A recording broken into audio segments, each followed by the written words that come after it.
Salut! Tout ce qu'il faut savoir sur la drogue, une émission qui s'adresse aux parents, comment reconnaître que vos enfants en ont pris, puis qu'est-ce qu'ils ont pris exactement. Alors, une belle émission de service à parler ce soir, avec les invités de Mme Bertrand, qui sont Roch Tremblay, Candide Beaumont, Sylvain Turgeon, Gaétane Lessard et Jacques Gosselin. Puis je vais leur demander tout de suite quelle est votre relation avec la drogue, et je vais vous demander à vous d'aller chercher vos adolescents.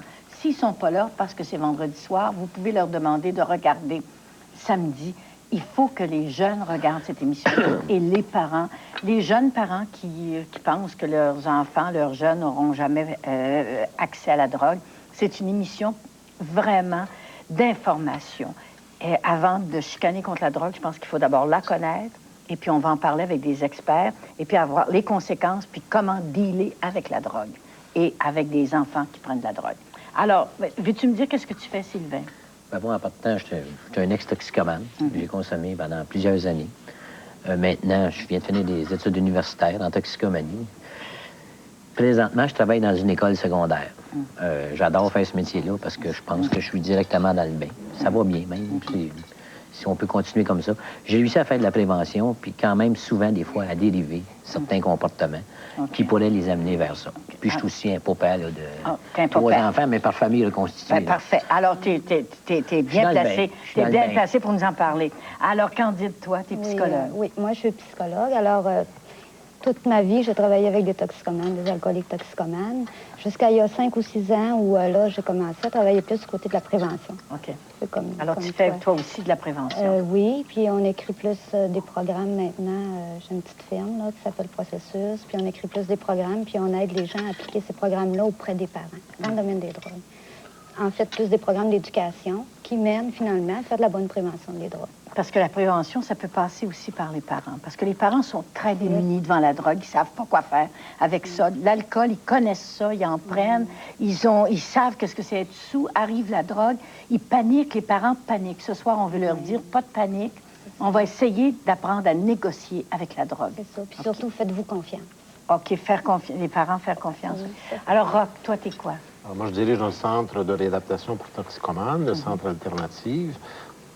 J'y suis par les formations en psychologie et en criminologie. Et je suis aussi père de 3 enfants, presque de 3 générations d'enfants, de 23, 17 et 2 ans. Donc, tes parents... Et tu fais de la prévention? Je fais de l'intervention. De l'intervention? Oui, c'est un centre public. Alternative est un centre ici à Montréal qui offre des programmes un programme pour les adolescents qui ont des problèmes ou qui se posent des questions et qui s'adressent aussi aux parents qui se posent des questions en rapport avec la drogue, et un programme pour les adultes plus de 18 ans qui ont des problèmes avec la toxicomanie. Parce que ça, c'est important, parce qu'il y a beaucoup de parents qui se disent où est-ce qu'on va là, quand notre enfant commence, pas quand il s'est fait, là, quand ça commence, où est-ce qu'on va? Absolument. Ils peuvent avoir recours à Alternative. Oui, parce que très souvent, les parents, la sexualité et la drogue, c'est 2 sujets avec lesquels, souvent, comme parents, on n'est pas à l'aise. Et réciproquement, les adolescents ne sont pas à l'aise de parler avec nous. Alors, pour les parents qui ont des difficultés à franchir le mur de la timidité ou de la peur que les enfants réagissent mal en se posant des questions, parfois, je pense que ça peut être intéressant. Mange-toi! Lui, il mange pas! Mange! Ici, on les tape quand il mange pas. Alors, toi, Gaétane, toi, tu es un parent. Moi, je suis un parent de 3 adolescents, 2 ans, 14 ans, 16 ans. Moi, je travaille au niveau de la prévention. Et comme Candide disait tantôt, au niveau de se faire confiance en tant que parent, pour dédramatiser le phénomène sans le banaliser. Dédramatiser. C'est un peu apprendre comment communiquer avec notre jeune. C'est quoi la base de la communication? Tu me dis ça tantôt, on fait juste un tour pour savoir qui vous êtes, pour que les parents vous fassent confiance. Ce sont tous des experts, des gens, on a la chance de les avoir ce soir pour nous aider à dealer avec nos enfants. Moi, je voudrais juste dire que je représente le programme PACPA. c'est-à-dire parent animateur de groupe de parents d'adolescents qui commence à se faire connaître depuis 4 ans. D'accord. Jacques, tu es un policier. Un policier éducateur qui est impliqué dans le programme de prévention au niveau de la CUM, la police de la CUM. Et puis, ça fait plusieurs parents qu'on passe. Puis, j'opte un petit peu dans le même sens que Gaétane. Les parents sont inquiets, les parents sont... Alors, on renforce ça un petit peu. Okay. Est-ce que les parents ne sont pas inquiets parce qu'ils ne connaissent pas ça, la drogue? Alors, ce soir, on va vous montrer les substances. On va vous les montrer. Veux-tu, Jacques, m'aider? Oui. On va d'abord, la Marie, qu'est-ce que c'est? On va vous en montrer. Si vous l'avez pris déjà, vous le savez. Si vous n'en avez jamais pris, ben, on va vous montrer ce que c'est. Bon, c'est ça, en haut. OK. La marijuana qui est en haut ici, là, ça peut se fume comme ça. Dans une cigarette. Alors, si votre enfant a une petite cigarette mince comme ça... ou que vous le voyez avec des sacs qui ressemblent un petit peu à de l'orégano ou du thé. Oui, ça ressemble à l'orégano et à du thé. C'est ça. Ensuite... Et votre enfant, il va vous dire que c'est un bâtonnet pour les oreilles, vous le croyez pas. Non, on ne le croit pas. On le croit pas. Non. Allez plus loin que ça. Pas nos questions entre les deux. Et si on trouve, par exemple, du papier à cigarette... Du papier à cigarette... alors qu'il ne fume pas. Alors qu'il ne fume pas, ça peut être un indice. On peut trouver aussi une pipe, pour la fumer, en fin de compte. Des petites pipes, là, qui sont des pipes à marijuana. Bon, OK. Alors, après, ça s'appelle du cannabis. Ça, c'est le cannabis. On passe la graine de cannabis pour faire pousser, en fin de compte, pour faire pousser l'arbre de cannabis. Oui. Qui, de toute façon, qui n'a pas de force ici, mais en tout cas... Comment ça n'a pas de force ici? Il n'y a pas de force ici. S'il pousse ici, on n'a pas la température, fait pousser ça, ça a une force... Ça sent juste mauvais. C'est ça. Ça sent juste... ça n'a pas d'effet? Ça a des légers effets, mais... C'est pas comme celui qui vient de Jamaïque, par exemple. Ah, ben vous m'en apprenez. Alors que les gens qui en font pousser dans leur jardin, là, ça n'a pas d'effet. Ils s'imaginent que ça fait de l'effet. J'ai déjà un copain qui a fumé du thé, puis il pensait qu'il fumait de la marijuana. Il est parti pareil. Il le fait dépend pas juste de la plante. Ouais. Il fait dépend de... Le phénomène du groupe aussi. Ça, c'est quoi? Ça, c'est un concentré du cannabis qui devient de l'huile que vous mettez sur une cigarette ordinaire, qui vous donne un effet plus fort encore que la marijuana. OK. L'effet que si on peut parler d'effet, on peut parler aussi de... Ça ressemble beaucoup à la boisson. Quand tu prends de la boisson, ça peut avoir le même effet, là. C'est un petit peu pour avoir un engourdissement, là. C'est ça que ça fait. Là. C'est pas... La Marie, c'est l'équivalent de la bière, puis du scotch, puis tout ça, là. C'est ça. C'est pas plus grave que ça, excepté c'est illégal. C'est illégal, c'est ça. C'est ça, j'ai-tu raison, là? C'est pas plus grave que prendre de la bière. C'est pas plus grave. Il y a une question illégale. Illégal, excepté que c'est illégal, c'est ça que j'ai dit. Mais au niveau de la santé, au niveau de l'effet, c'est pas plus grave. Vous savez, on ne peut pas dire qu'on part de la Marie et on se rend à l'héroïne. Non. Mais par contre, tous ceux qui sont rendus à l'héroïne ont commencé par la Marie. Bon, moi, j'ai lu... Ça ne veut pas dire qu'on... Oui, j'ai lu... Ça veut pas dire... J'ai lu que 80 des jeunes vont essayer de la Marie. Il n'y en a que 5 qui vont se rendre aux drogues dures. C'est vrai? C'est vrai. Bon, ça, c'est bon, les parents, là, vous souvenir. 80 des jeunes vont essayer, parce qu'on est à l'âge qu'on essaie des affaires. Oui, mais n'oubliez pas qu'il faut inclure la cigarette ordinaire et puis la boisson dans le 80 On ne parle pas juste de drogue illégale. OK. Là, c'est une drogue, le tabac aussi. Le tabac, c'est une drogue, la boisson, c'est une drogue. OK, d'accord. Bon, on est rendu à... Ça, c'est du H. C'est du H, c'est très populaire. C'est très populaire. Si vous voyez ça dans un papier de plomb, oui. Si vous voyez ça dans un papier de plomb, c'est un bon indice que... Moi, j'étais bien naïve. J'ai déjà trouvé, bon, je ne dirais pas quelqu'un, là, qui, qui fumait, qui avait... Je disais, mon Dieu, ils mettent toujours sa gomme dans un petit papier de plomb, il y en a partout. C'était du H. Bon, je l'ai compris après, là. Ça se fume au niveau d'une cigarette peut-être ordinaire ou dans une pipe aussi. Oui. Et ça a un effet plus fort encore que la marijuana. C'est plus fort, ça. C'est ça. Bon, alors ça s'appelle du cannabis. Cannabis. OK, les effets, c'est comme 2 bières, 3 bières... Les effets, ça va dépendre de l'ambiance, parce que tout ce qui est fumé va créer l'euphorie, OK? Ou ce qu'on va dire, on va rire pour rien, ou à peu près. Ou si, avant de le faire, on était dans un climat qui était autre qu'une détente, parce qu'on était en maudit, parce qu'on était de mauvaise humeur, on va avoir l'ambiance qui va aller avec ça. C'est pas automatiquement l'euphorie. Tout ce qui est boucan, que j'appelle, tout ce qui est fumé, habituellement, c'est comme ça.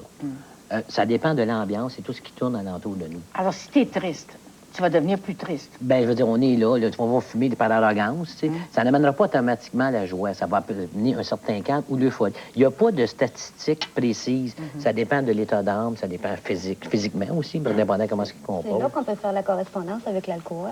Exact. Quelqu'un qui boit tout seul, un verre dans un coin, il n'est pas heureux. Il prend ça comme un remède. C'est C'est ça. ça, mais il ne deviendra pas heureux. OK. Pourquoi les jeunes veulent tant prendre la Marie? Pour fuir certains problèmes, pour fuir la réalité de la vie. J'ai là, OK, imaginez-vous dans mon âge. Aussi, c'est pense les qu'on besoins on va parler à votre fondamentaux, À place. cette question-là, je pense qu'il faut... Il y a plusieurs raisons qui peuvent faire qu'un jeune consomme.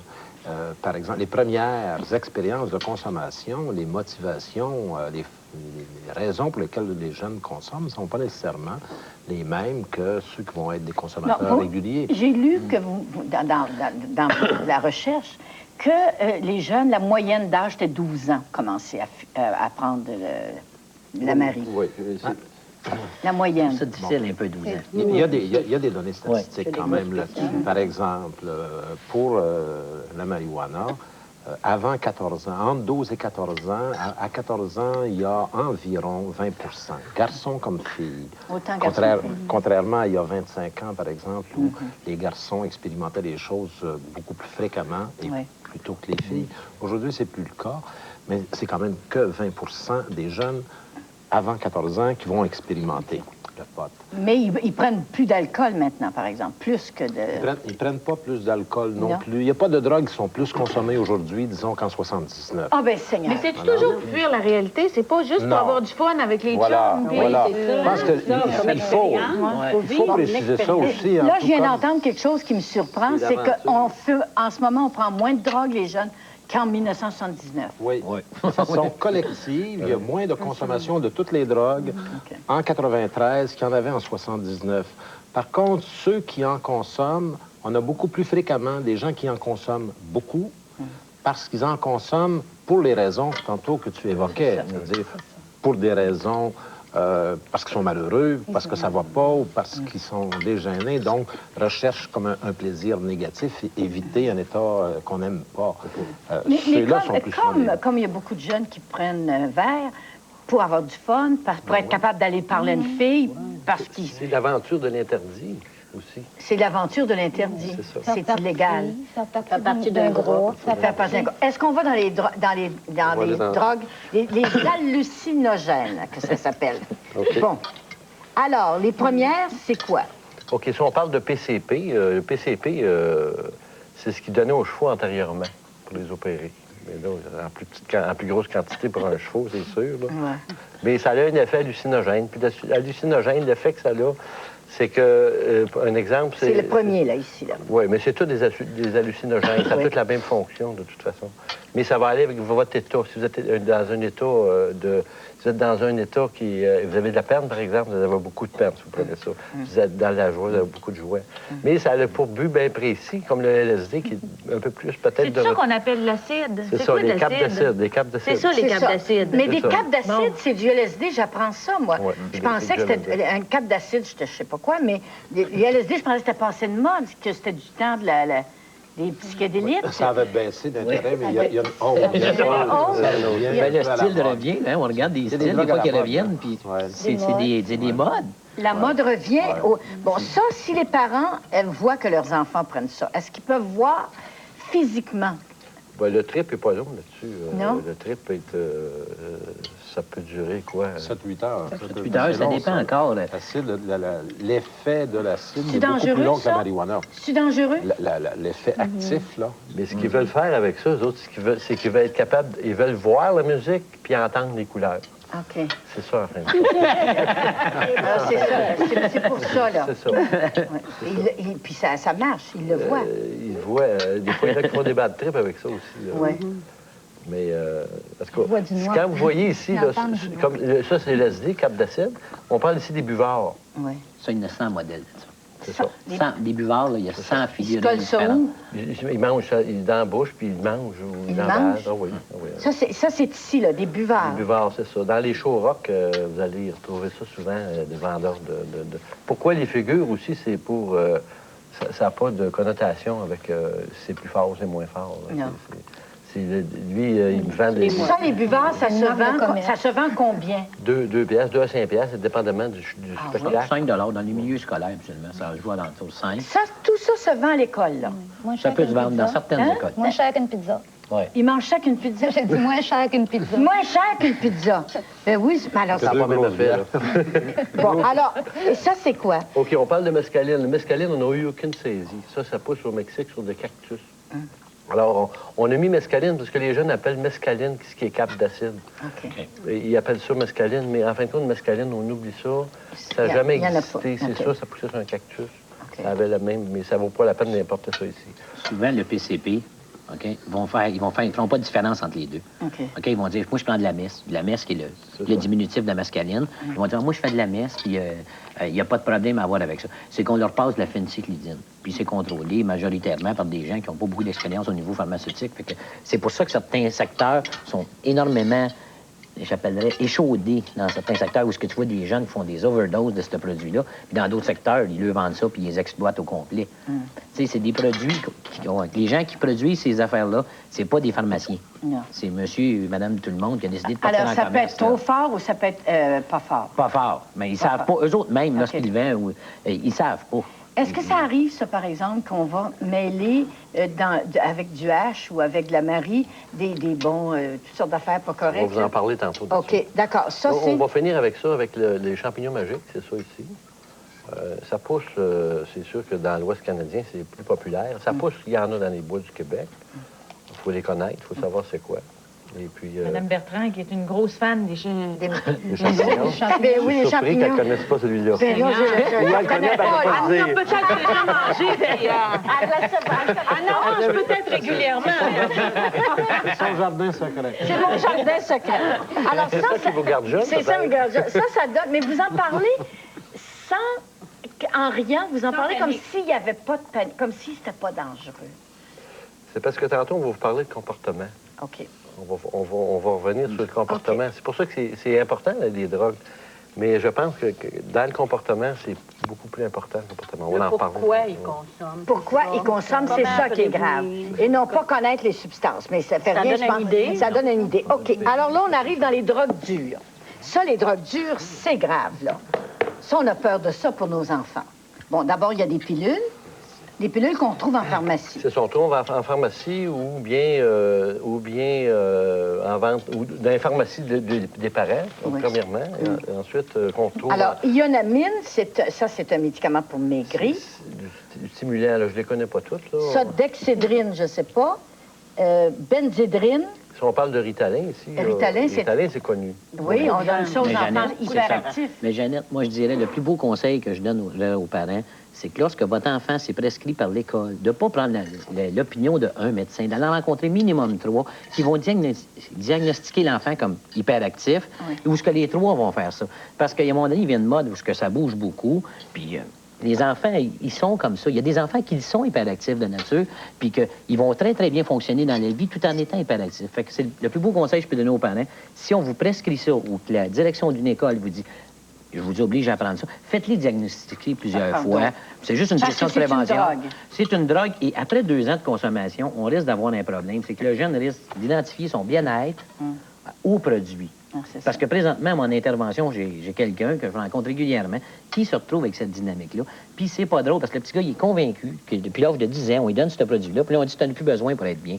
Mais là, il dit, comment ça fait que ça m'a fait 2 ans que j'ai besoin d'un produit pour être bien, puis je n'ai plus... Fait que là, il faut tout changer son comportement, ses valeurs vis-à-vis ce produit-là. OK. Alors, on arrive à la cocaïne. Ça fait peur, là, non?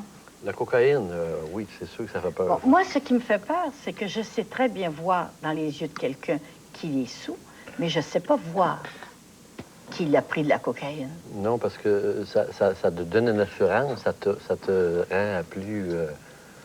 Tu penses que tu es Dieu? Ben, c'est parce que c'est plus... Comment on pourrait dire? C'était plus... Au lieu d'être quelqu'un, tu deviens quelqu'un. Oui, c'est ça. Au lieu d'être... Tu te fais reconnaître, peut-être. Oui. Tu te fais reconnaître plus facilement. OK. Bien, pour le bout, t'es ce que... Oui. Oui, ce bout-là, là. Ensuite, Pour le très bout, ça rapidement, donne. Parce qu'on n'a pas parlé, on a parlé des bons effets. Il y a des bons effets, comme l'alcool, c'est le fun. Mais il y a quand t'arrêtes, quand tu descends loin. N'oubliez pas, Mme Bertrand, que les jeunes connaissent que c'est dangereux aussi. Ils le savent que c'est dangereux. Oui. Parce que, surtout, depuis l'avenue du crack, si on parle ça de 30 à 35 de pureté dans la rue, on parle de crack à 90-95 Là, on ne parle plus de la même drogue, là. Oui. On parle de... Le crack, t'en prends une fois, puis t'es accroché. Oui, bien, écoutez, c'est... Ça, il n'y a, rien. Il n'y a aucune Non. substance Non. pour lesquelles, même la plus belle femme du monde, on n'y est pas nécessairement accroché du premier coup et pour Non. toujours. Pas le crack? Je viens de faire un peu Pas le crack, d'humour c'est pas vrai, là-dessus. ça? C'est-à-dire que c'est pas vrai d'aucune substance. Il n'y a pas de substances qui infailliblement vont faire que si vous l'expérimentez. Et de dire ça, souvent les gens vont dire ça de bonne foi en espérant que les jeunes ne leur toucheront pas si on dit ça. Les jeunes vont expérimenter puis se rendre compte que c'est pas ça, vrai. le malheur. Alors, non, ça n'existe pas. Je pense que ce que tu es en train de me dire, c'est c'est que les parents, on exagère. Parce qu'on ne veut pas qu'ils en prennent. Alors, on dit tu vas être accroché pour la vie, alors que c'est pas tout à fait vrai. Oui, bien, il y a des gens qui ne pensent pas qu'ils exagèrent, parce que l'information circule comme ça. Hein? Il est dit couramment et régulièrement que le crack, t'en prends une fois, et puis là, t'es à C'est ça, c'est le pris, message t'es qui est dépendant. dépendant. Il va devenir Ça légume. existe Oui, mais pas. c'est Exactement. mais c'est grave prendre du crack. Mais c'est plus grave que prendre ça, parce que la pureté... C'est plus risqué. C'est plus Le risque risqué. est plus grand. L'effet est J'aime plus le risqué. rapide, ça. puis l'effet Ouais. est plus high. plus intense. Ça marche C'est plus mieux. intense. Alors, à Il y ce a la moment-là, façon. tu y prends goût plus vite, mais t'es pas nécessairement accroché une fois. Bon, OK. L'effet plus Et, et on a déjà 30 minutes, on a tellement de choses à dire. Ça, c'est du speed. Que des mésamphétamines. Oui, OK, ça nous amène à du ice. Ou ce qui, du ice. Ça, je connais pas Du ça. ice, ça va être probablement la drogue de demain. Ah oui? Il m'a été dit, là, je ne sais pas là, si vous êtes d'accord avec moi, mais si vous voulez vous partir une PME, c'est le temps. Là. Pour 2000 pièces d'investissement, il y a 23 millions de profits dans ça. Ça, c'est trop risqué. Bon, là, on a vu les substances. OK. Les conséquences. Il reste peu de temps. Les conséquences, c'est-tu dangereux de prendre la drogue? C'est-tu aussi dangereux de prendre l'alcool? C'est rare Ben, que... Moi, je reviendrai avec ce que je disais tantôt par rapport à les jeunes qui expérimentent, par exemple, avant 14 ans. On dit qu'il y en a 20 Puis sur ceux qui expérimentent, la majorité se limite à quelques expériences entre 14 et 18, 20 ans. Quelques expériences dans des contextes qui, très souvent, sont des contextes qui ne les rendent pas dysfonctionnels. Donc, il faut d'une certaine façon, arrêter de se centrer sur la substance. Parce que, à un niveau, la substance est comme secondaire par rapport à l'individu qui la consomme, puis secondaire par rapport aux raisons pour lesquelles, surtout, les raisons pour lesquelles l'individu les consomme. Donc, Il n'y a que 5 des jeunes qui vont aller vers les drogues dures. Exact. Même si quand ils ont commencé par le... Mais tous ceux qui sont aux drogues dures ont commencé par la Marie. Ou un peu plus, ouais, plus ou un peu plus fréquemment. haut dans la chaîne. Mais en même temps, même chez les drogues dures, il y a aussi, parmi les gens qui expérimentent et consomment de la cocaïne, par exemple, il y a un pourcentage qui ont de sérieux problèmes avec la cocaïne. Mais il y a aussi une majorité qui vont expérimenter quelquefois. Puis à un moment donné, ils vont se rendre compte que comme bilan, s'il y a des avantages et des plaisirs à chercher ça, il y a aussi des inconvénients ou un prix à payer parfois. Donc, soit qu'ils vont arrêter de consommer après quelques fois ou qu'ils vont ne consommer vraiment qu'à l'occasion. Alors, oui, il y a des substances, par contre, pour toutes sortes de raisons et même pas uniquement à cause de substances, pour lesquelles ceux qui consomment souvent deviennent des consommateurs réguliers de ces substances-là. On parle de l'héroïne, par exemple. Parce que jusqu'à Ce qui maintenant... trouble beaucoup les parents, je me fais le porte-parole des parents là, ordinaires, là, tu sais, ils se demandent, je voudrais m'en apercevoir quand il en prend, pour que je puisse intervenir à temps. Il s'en apercevra peut-être pas. Bien, il y a les petits trucs dont Jacques a parlé tantôt autour du produit, mais ils vont s'en apercevoir beaucoup Ça paraît-il dans la figure, là? davantage. Ça paraît Ça pas peut dans la paraître dans figure. la figure, mais on est peut-être mieux de ne pas regarder ce côté-là comme tel. On est mieux de regarder là, le fonctionnement du jeune, OK. S'il s'enferme dans sa chambre, les comportements bizarres. S'il s'il change. Radical. Bon, puis OK. encore là, s'ils changent, on parle ici de préadolescents, d'adolescents. Ils changent, les préadolescents. de façon normale. Alors, c'est vraiment de lire les changements qui sont inquiétants, les plus inquiétants, et s'habituer aussi comme parents à vivre avec les changements que nos enfants vivent sans penser qu'ils sont après se droguer ou après... Ça peut être l'adolescence, c'est une maladie aussi, là. Un comportement peut déceler une maladie. Aussi. Simplement, il grandit, puis il change les réponses à cette question-là, c'est qu'on peut pas... C'est pas important de le voir. Oui. C'est important. La première des choses, c'est que je pense que c'est important que, comme parents, on apprenne à poser des questions à nos enfants plutôt que de partir sur des hypothèses. Ou d'être gêné, de savoir... ou d'être gêné avec ça, ou de se Quelle question qu'on pose? Mais si ça nous inquiète, on pense qu'ils consomment. De le demander, parce que très souvent, comme adulte, on pense, ou à la limite, hein, je dirais, même pas, parce que il peut y avoir des changements de comportement, comme disait Candide, tout simplement parce que l'adolescent est dans une période difficile et ainsi de suite. De dire tout simplement, moi, il y a des choses qui m'inquiètent présentement dans ton comportement. Et j'aime pas ça. Peux-tu m'expliquer qu'est-ce qui se passe? Y a-t-il quelque chose de spécifique que tu réussis à identifier? Explique-moi ce qui se passe dans ta vie. Les jeunes, habituellement, si on sait s'ouvrir, c'est naturel aussi. Si on n'a jamais parlé à nos enfants, de l'âge de 3-4 ans jusqu'à l'âge de 15 ans, tout à coup, il se passe des choses, puis là, on veut parler, hein, parce que la mode est de dire le dialogue et ainsi de suite. Là, il y a quelque chose. Donc, il faut déjà Est-ce qu'on peut lui demander directement, est-ce que tu prends? Bien sûr, ça se demande, ça. Bien sûr. Vaut mieux demander ça que de soupçonner qu'il en prend, alors qu'il a les yeux rouges pour toute autre raison. Mais le parent va dire, ben, il va me mentir, il me le dira pas, tu sais bien, il va me dire non. De toute façon, je pense qu'au préalable, quand les jeunes quand ils sont plus jeunes, nos jeunes, vers l'âge de 9 ans, 10 ans, 8 ans peut-être, commencer tranquillement à leur en parler, c'est quoi la drogue. De toute façon, ils le voient dans les médias d'information, ils le voient dans les journaux. Toute leur vie, ils vont être comme ça. Ils vont être confrontés au problème.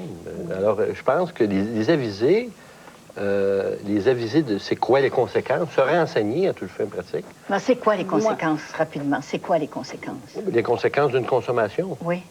Mais les conséquences, ça va être des comportements, justement, ça arrive encore aux comportements, des comportements où il va y avoir baisse de notes à l'école, où il va y avoir fugue, où il va y avoir changement radical dans mensonge, manipulation. Oui, le vol, consommer. C'est ça. Quand un enfant commence à voler des sous dans la sacoche de sa mère, c'en est un signe, ça. Ça peut être aussi pour aller jouer à la machine. On attache trop d'importance à ça. Alors, on parle plus de... Vous voulez plus qu'on parle de la substance? On va parler de... Moi, j'aimerais parler de quelque chose. OK, vas-y. Moi, dans mes rencontres, qu'est-ce que je dis beaucoup aux parents? Nos enfants, ils apprennent par imitation. Donc, moi, ce que j'ai fait pour prévenir la drogue, j'ai investi sur le modèle. C'est-à-dire, je suis allée, moi, m'informer. C'était quoi de la drogue? Qu'est-ce que ça fait? C'est quoi les choses? Pourquoi ils consomment? Donc, moi, je fais de la prévention. Il apprend par imitation. Donc, moi, j'essaye d'être congruente dans ce que je vis, dans ce que je dis. Je dis à mes enfants d'être honnêtes, il faut que je commence par être honnête. Donc, est-ce que tu vas jusqu'à ne pas prendre de vin pour pas qu'ils prennent... C'est pas grave prendre un verre de vin. C'est pas ça. La drogue la plus néfaste, c'est celle dont on abuse. Tu peux prendre un verre de vin, puis il n'y a pas de mal là. Comme tu peux fumer un joint, puis c'est pas la fin du monde. C'est ça. C'est que nous autres, c'est de l'inconnu, la drogue. Pour moi, c'était ça. C'est pourquoi j'ai été dans mes rencontres au début. Hey, je paniquais, s'il faut qu'il fume un joint, mon il faut. Mais non, c'est pas ça. Quand j'ai appris c'est que c'était, puis qu'il y en avait juste 5 qui allaient jusque-là, mais moi, ça m'a fait comme dire, c'est comme l'alcool, c'est à risque aussi. Il y a des gens qui pourront jamais consommer. Bon, alcoolique, c'est pourquoi.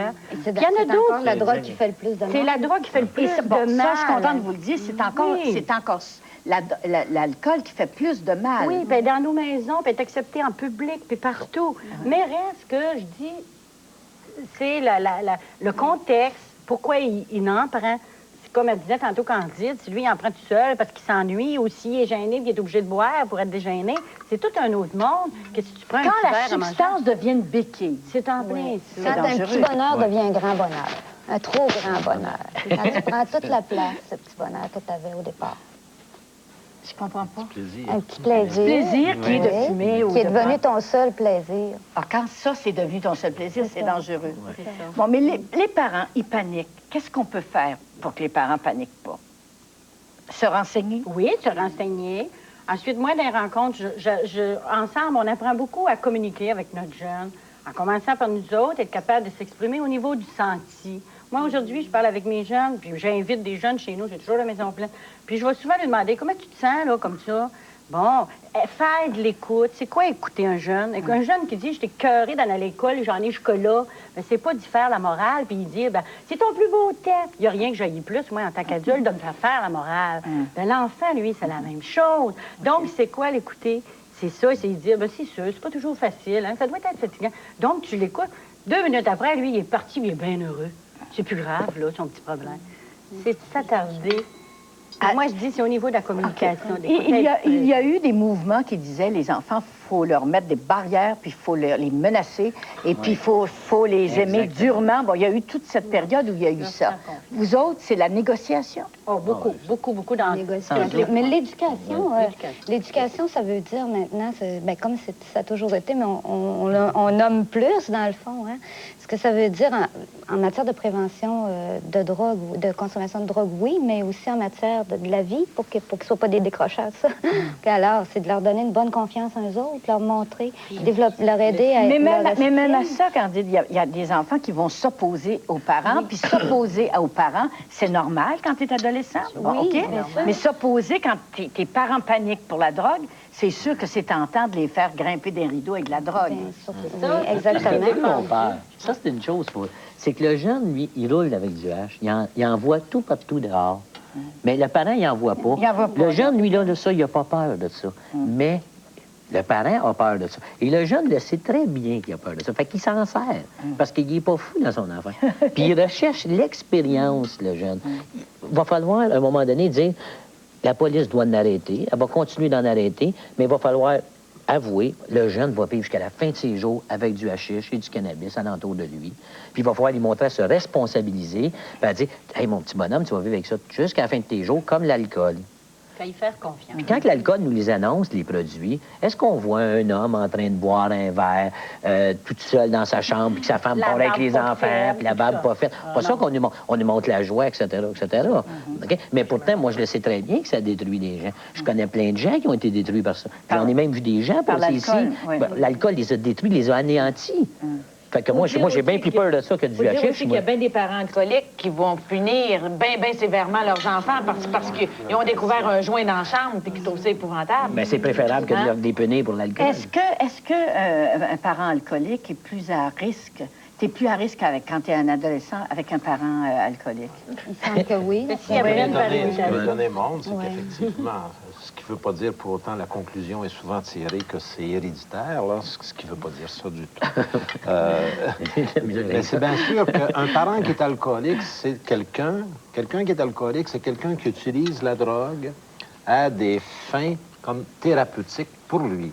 S'il utilise ça à des fins thérapeutiques, pour se soigner, lui, de quelque chose, soit de sa gêne, de son insécurité, ou parce qu'il en a marre de tout, c'est évident que cette personne-là, aussi comme parent, va avoir des difficultés. Si elle a des difficultés comme parent, ses relations avec ses enfants, ça peut être aussi l'incohérence entre les parents. C'est pour ça que, tout comme quand on dit les jeunes, c'est très large, ça. Un jeune de 12 ans et de 13 ans, puis un jeune de 15 ans et de 16 ans, c'est deux choses, c'est deux mondes, deux univers très différents.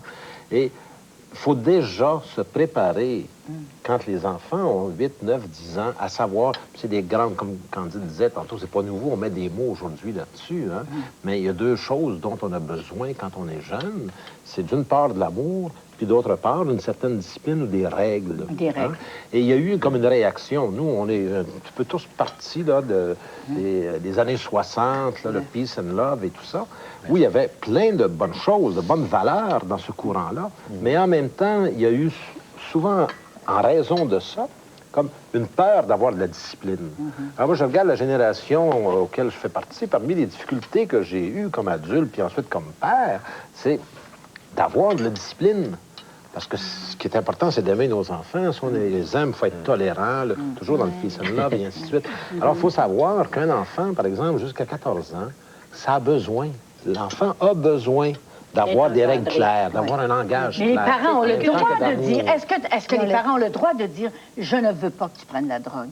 je n'aime pas que tu prennes la Je douche. n'aime pas et je ne... Ça marchera pas. Mais tu as le droit de le dire. Tu as le droit de le Je vais vous dire. raconter une anecdote rapide. Mon père, quand j'étais jeune, mon père a dit, il n'y a pas question que tu fumes. Lui, il fumait, parce qu'il dit, c'est pas bon. Là, alors, j'ai pas fait la relation, là. Il me dit, c'est pas bon, je veux pas que tu fumes. Alors, ce que je faisais, je fumais 3 cigarettes à la fois. Puis j'avais l'air d'une cheminée qui s'en allait sur la rue parce que je voulais finir mon petit paquet avant de revenir chez nous. Parce que c'était une réaction, ce qui me disait, tu fumeras pas. OK.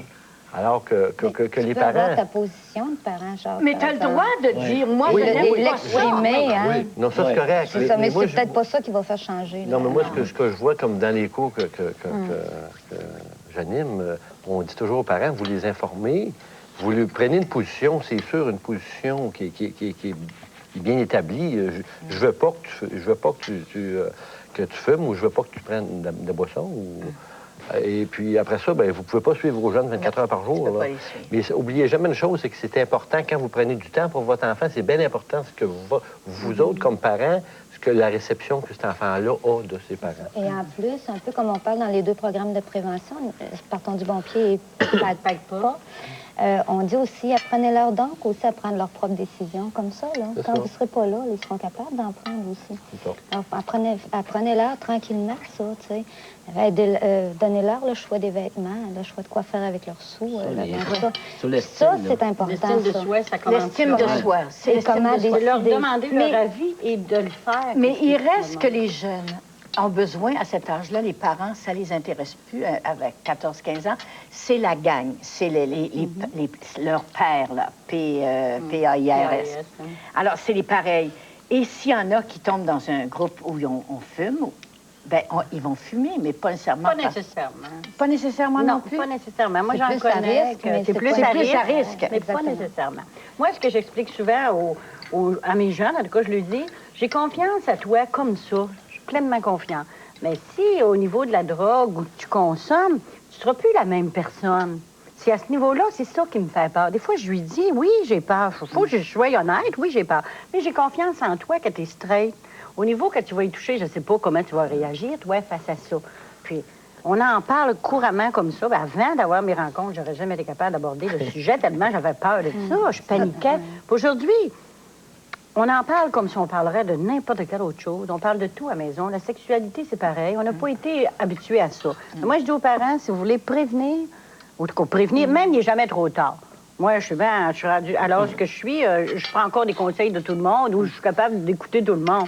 Donc, je me dis, c'est de s'approcher d'eux autres, parler avec eux autres, puis ils vont être capables de te le dire. J'ai des problèmes, j'ai Mais quelque il chose. reste que les parents se disent, la baguette magique, si les gouvernements faisaient quelque chose, que la drogue disparaissait, on n'aurait plus ce problème-là. On est dépendant des baguettes magiques. On a fait de la drogue, mais on est dépendant des baguettes magiques. Alors, les dépendances, c'est dépendant des baguettes magiques aussi. Là. c'est ça. Là, vous pensez, vous autres, la drogue est là pour rester. Oui, ça va c'est- toujours être ça. Ça fait 20 ans, Jeannette, qui se commerce. battent. Ils ont sorti un programme, il y a 20 ans, qui était parti par Nancy Reagan, qui s'appelait Just Say No. Puis les clubs optimistes ont entrepris qui était Disons non à la drogue. Ouais. Bon, on a dit, on fait un programme pour les adolescents. Mais je regrette, une pancarte à l'entrée d'une ville, payée par un club, qui marquait Disons non à la drogue, c'est pour assurer des parents. Moi, là, j'en fais des activités avec mes jeunes, puis ça n'a pas rapport au niveau des substances. On va parler de confiance, d'estime. ça. Puis je vais chercher des parents, puis je leur dis, j'ai besoin des parents pour investir en temps. Si vous êtes capable d'investir en temps, ça marche. De l'argent, je n'ai pas besoin. Parce que l'argent, ça ne règle pas le problème qui est là. Mais des parents qui investissent en temps, comme les gens qui fréquentent les organismes communautaires, là, Mais mettons qu'un bon parent, puis des bons parents, là, ils aiment leurs enfants, puis ils ont de la discipline, puis tout à coup, l'enfant se retrouve à prendre de la drogue. Qu'est-ce que tu fais? Oui, il y a T'as beaucoup tout fait, là. Il y a beaucoup de parents qui se retrouvent dans une situation de peur. Puis la peur, ça les amène à contrôler plus. Alors que votre rôle de parent, c'est un rôle de guide, c'est pas un rôle de contrôle. De contrôle. Tu dis quelque chose d'important, là. Les parents, c'est un rôle de guide et non pas de contrôle. Vous savez, si je m'en vais dans le bois, puis vous êtes la guide, je vais vous suivre, parce que je peux me perdre. ouais. Mais C'est ça, un petit peu ça. c'est des lettres de noblesse à acquérir comme guide, par exemple. Hein?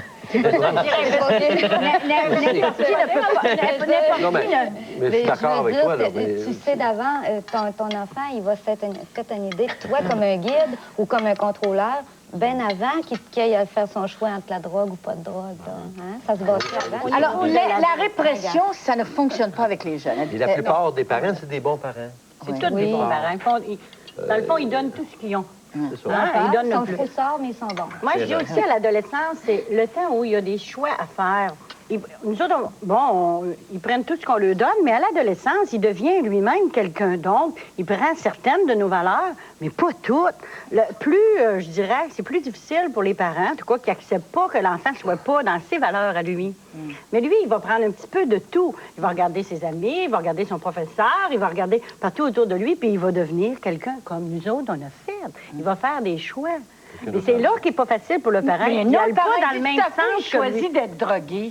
Je suis foutu, Mais là. à quelque part, il faut se faire confiance. Moi, disons, faire confiance à nos enfants à la mesure qu'on se fait confiance comme parents. En tout cas, moi, je trouve que c'est important de se faire confiance Tu l'as comme jamais parents. testé sur d'autres décisions. Ou s'il sait jamais testé sur d'autres décisions, tu ne sauras pas. Tu vas faire beaucoup moins confiance. Il y a eu des études sur les parents des alcooliques, des toxicomanes, de toutes les formes de toxicomanie. Et puis, il y a comme deux profils qu'on retrouve plus souvent. Soit des parents, justement, qui ont trop peur, qui veulent trop contrôler. Ils veulent contrôler, souvent de bonne foi, là encore, c'est des bons parents. C'est des parents qui aiment leurs enfants. Tu sais. Des fois, on peut aimer et mal aimer. Alors, il y a des parents comme ça qui sont, d'une certaine façon, mal aimants par rapport à ça. Ils ont tellement peur. La peur est mauvaise conseillère, c'est sûr, dans ce sens-là. Et tu as l'autre extrême, parce que c'est pas vrai que tous les parents sont des bons parents. Parce que faut pas se leurrer non plus. Il y a toutes sortes d'êtres humains. Majoritairement, les êtres humains sont bons, fort heureusement. La plupart, Sauf que l'autre pôle qu'on va retrouver, c'est les parents qui sont totalement indifférents. Parents qui vont pas se préoccuper de ce qui se passe avec leurs enfants, supposément, pour certains, qui vont leur donner toutes les libertés de faire ce qu'ils veulent parce qu'ils leur font confiance. Ceux que c'est parce qu'ils leur font confiance, habituellement, ça se gère, ça. Mais ceux pour lesquels, non, c'est pas parce qu'ils leur font confiance, c'est parce qu'ils s'en foutent. Et ça existe aussi. Bon, ceux-là, il faut savoir, de toute façon, que s'ils nous écoutent ce soir, ceux qui se foutent de leurs enfants, ils se foutent aussi de l'émission, puis ils ont déjà tourné. Est-ce qu'il y a un portrait du jeune qui va se droguer? Est-ce qu'il y a un profil? Est-ce que c'est un enfant de mal aimé, de famille dysfonctionnelle, Ça se retrouve dans toutes les C'est branches. toutes les branches de la société? Oui. C'est l'enfant qui manque d'amour, qui veut être quelqu'un, qui se sent pas reconnu, c'est un Manque paquet d'amour, d'affaires. même s'il y en a. Puis pas nécessairement qu'il va aller dans la drogue parce qu'il manque d'amour, mais c'est quelqu'un on retrouve ceux dans ça. Des fois, ça va être ça, des fois, ça va être d'autres choses. Bien sûr, il y a des constantes. Hein? Il y a des conditions sociales et humaines pour lesquelles on retrouve des problèmes de toutes sortes, de façon plus nombreuse. La criminalité, la délinquance, la consommation abusive de drogue. Hein? Consommation régulière, là, ceux qui expérimentent, là, ça, il y en a dans tous les quartiers de Montréal puis dans toutes les villes du Québec. Ça fait partie de l'adolescence de vouloir expérimenter des choses. Ceux qui sont plus à risque, c'est sûr, ce sont ceux qui sont plus à risque d'avoir des problèmes d'adaptation à la vie, qui utilisent la drogue d'une certaine façon comme un outil pour s'adapter. Soit parce que ça va mal à l'école, ça va mal dans leur relation avec leurs parents, ça va mal dans leur relation avec les amis, qui n'ont pas appris à s'adapter, qui n'ont pas de milieu pour les supporter. Si sa maman, pour s'adapter ou résoudre un problème, par exemple, elle a l'habitude de, je sais pas, remplir ses cartes de crédit en allant magasiner, c'est un moyen qu'elle a, elle, pour ne pas affronter. Ça donne le modèle de ne pas affronter le problème, de ne pas le résoudre. Ou, n'importe quel, le papa, lui, il s'en va au golf. Hein? C'est un autre. Alors le modèle, c'est affronter. Ça donne à l'enfant un modèle de mère de fuite. Mais alors, l'enfant, donc, va avoir un modèle de fuite, mais ça ne veut pas dire qu'il va utiliser le même moyen. Non, il peut utiliser un autre moyen qui peut être la drogue, entre autres. Entre autres. Je suis brillante des fois! Est-ce que les parents aussi, est-ce qu'ils utilisent toujours des messages à leurs enfants qui sont clairs et cohérents? Des fois, il faut qu'ils lisent Quand t'as entre les peur, lignes. est-ce que tu parles clairement? Tu parles pas clairement quand t'as peur. De toute façon, les parents, ce qui arrive avec les parents, c'est simple, parce que ça fait plusieurs parents que je passe, puis ça revient toujours le même. C'est qu'ils... ils se font plus confiance. Ils ne font pas confiance. Dans le quotidien, ils se disent, bon, mais il y a beaucoup de spécialités, beaucoup de spécialistes. Alors, dans le doute, tu t'abstiens. Alors, tu vas pas, tu fais pas grand-chose parce que, en thérapie, tu te fais blâmer, tu te fais se blâmer parce que en thérapie, c'est tout le temps, c'est la faute de tes parents, c'est la faute de tes parents, on veut pas se faire juger comme ça. Alors, ce qui arrive, c'est que les parents, là, on dirait qu'ils sont là juste comme parents, juste pour une photo. Point. C'est la peur des parents, ça. Mais je pense qu'il n'y a pas d'implication comme telle. Mais pour dédramatiser, c'est grave. Prendre la drogue, c'est illégal, bon, tout ça. Illégal, ça, mais c'est pas tous ceux qui en prennent qui vont finir drogués. C'est illégal et c'est pas nécessairement grave dans tous les cas. Hein? D'aller expérimenter un joint de pot ou d'aller expérimenter un verre de bière ou un verre de vin, il faut savoir. Excepté que tu ne te retrouveras pas arrêté par la police si tu vas prendre 2 bières. Mais si tu prends si tu as 2 onces de pot... Tolérance zéro. Tolérance zéro, c'est défendu. Un joint, puis vous m'arrêtez. Ben oui, c'est tolérance zéro. Ça, il faut que ça soit clair. Ça, c'est comme dommage, à quelque part, au niveau éducatif, qu'une société traîne des leitmotifs de non-tolérance. Quant à moi, là, je pense... Puis de toute façon, c'est pas vrai que tolérance zéro, parce que comme policier, tu sais très bien que si un jeune est arrêté avec un... Il faut être honnête. Ça ne veut pas dire des choses. Il faut dire les choses comme elles sont, parce que sinon... Je trouve qu'on trompe les choses. C'est pas vrai. S'il fallait qu'on amène au poste de police, qu'on amène devant le tribunal de la jeunesse, tous les jeunes pour lesquels on sait, par exemple, ou on doute dans une école qu'ils puissent avoir un joint, c'est sûr qu'on n'en finirait pas. Non, mais je veux bien. Mais quand on parle de tolérance zéro, tu vois, c'est le risque de l'orientation qu'on peut donner. Là. Mais les parents aussi ont peur. Pas faire une polémique. Non, les parents ont peur aussi que, étant donné que c'est illégal, tu es à côté de pushers qui ont, eux, des gros pushers, qui, eux, ont des plus gros pushers. C'est par la bande, mettre un pied dans l'illégalité, dans la... je sais pas quoi, là. Si t'as pas la heureux de ceux qui pushent, qui vendent de la drogue à des jeunes, des adultes qui vendent de la drogue à des jeunes. C'est grave. Tolérance zéro, ça, je dirais, bien sûr, parce qu'on a... Toutes les sociétés vont être d'accord pour dire qu'il faut protéger nos enfants. Tout ce qui est en arrière de ça, les petites drogues, c'est des adultes en haut. On cherche un moyen comment... C'est ça. C'est le moyen de faire de l'argent. On cherche un moyen de régler le problème. On n'est pas capable de régler le problème. C'est ça. On n'est pas capable de... Dans le Nouvel Observateur, il y a quelques mois, on disait les gouvernements ont abdiqué devant la drogue. Il n'y a rien à faire. C'est là pour rester. Ça a l'air. Il y a personne... C'est trop payant. C'est trop payant. Bon, alors, tu sais, c'est pourri en haut, puis ça se déverse sur nos enfants. On n'a jamais les moyens, nous autres, de contrer à ça en tant que corps de police. OK. Alors, qu'est-ce que vous donnez comme conseil, comme avis aux parents qui paniquent parce que leurs enfants commencent à prendre la drogue? Qu'est-ce que c'est, les conseils? Le renseignement. Renseigner comme il faut. Investir du temps. Moi, là, je veux dire, je rencontre des parents, j'ai un bureau où je fais seulement ça. Puis je dis aux parents, investissez du temps et non pas de l'argent.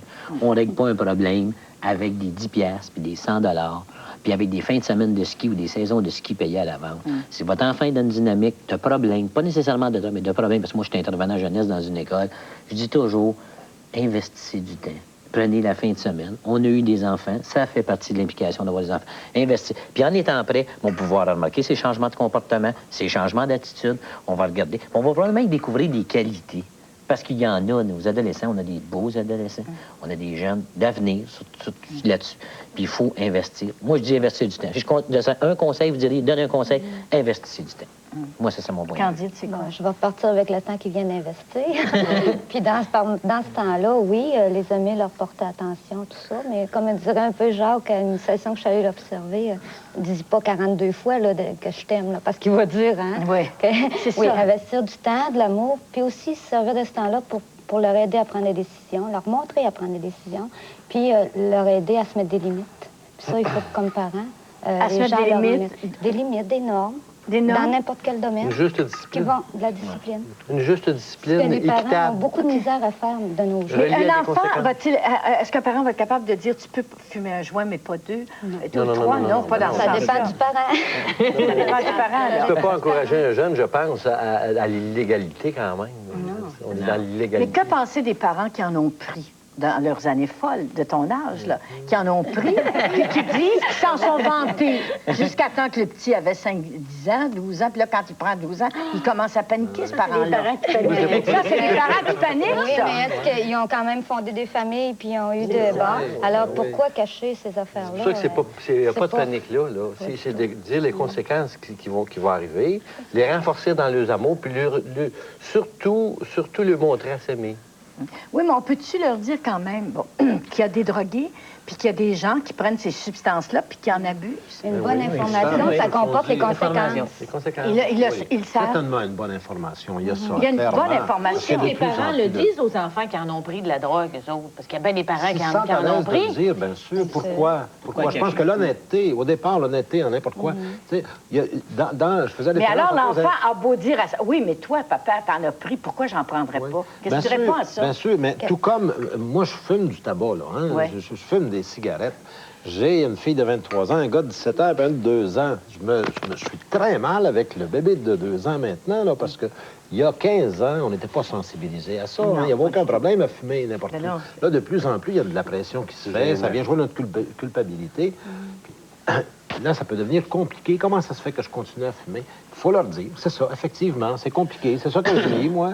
Puis, de toute façon, que je te dise de ne pas fumer ou de fumer, c'est toi qui vas faire tes choix. Ah, c'est toi qui vas faire tes choix. Qui va faire ses choix. C'est toi qui vas faire tes choix. On a souvent fait référence ce soir à la peur. Hein? C'est normal aussi d'avoir des peurs comme parents. Les parents, c'est normal qu'ils aient peur. Bien sûr qu'on ait des peurs. Et c'est normal de le dire à nos enfants. J'ai peur. Écoute, oui, il y a des choses qui me font peur. Tu sais. À la limite, souvent, nos enfants vont nous rassurer, bien plus que le psy, et ainsi de suite. Mais si on a des peurs, mais en plus, on ne sait pas comment parler avec nos enfants, et ça, c'est le fait de beaucoup d'adultes, de beaucoup de parents, puis de bons parents, hein, pour savoir aussi que c'est pas facile.